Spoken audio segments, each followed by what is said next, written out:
I have re-recorded this video a million times, and I just need to speak from the heart. After really careful consideration, and after my 40-minute interview with the man directly responsible for creating false allegations that caused a man to take his own life, I have decided to expose this man's face. Many of us have had a really long, tragic week, very emotional for those of us who knew the Inquisitor's content personally, and for those like me who only heard about him afterwards. What happened to him was unfair, it was irresponsible, and tragic is not a strong enough word.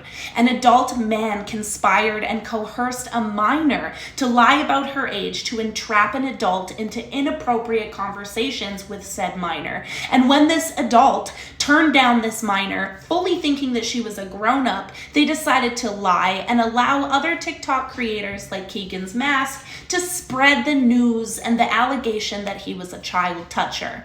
That was never the case, and they knew that, but nevertheless, this man took his own life. And after doing this interview and seeing the sheer lack of remorse, accountability, and the lack to understand the severity and the fact that a man lost his life because of these people's direct actions, I have decided to expose Tito's face. Had he shown a shroud of remorse, a little bit of empathy for a second, I wouldn't have done it, because I would have left it in God's hands. I would have had enough faith in the justice system. But at the end of the day, men are not protected against false allegations. Men lose their lives due to false allegations every single day, and this man took his own life because he believed that that was the only way out of his reality, which was that people thought he was a monster. So Tito's acting badly, as the internet knows you as, I'm not going to expose your real name. I'm going to give that information to his father.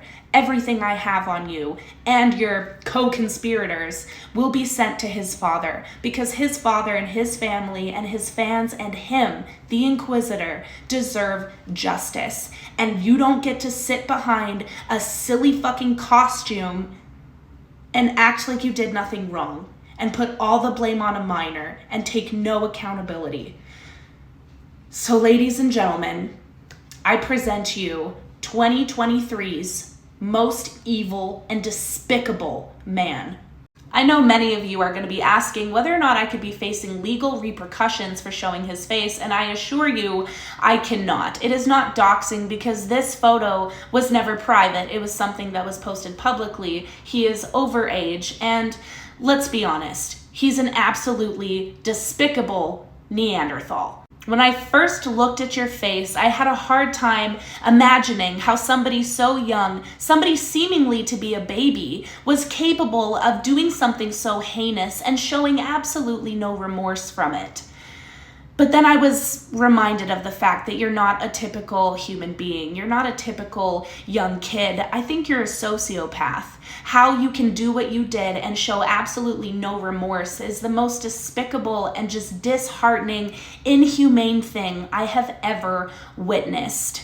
A young man very senselessly lost his life because he believed that everybody was going to forever see him as a monster.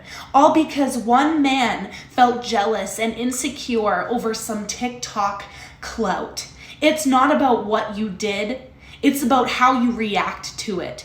That's why I say that had he showed a little bit of empathy, remorse, even a fucking condolences, I wouldn't have done this. I would have left it in God's hand. I would have hoped and trusted the justice system. But at the end of the day, I don't trust the justice system. And forgive me for saying this, Jesus, but I don't definitively know that God is real. So the thought of sitting back and allowing you to hide behind a mask while everybody else gets publicly shamed, their faces are out there, but you get to sit there all cozy and anonymous, makes me sick.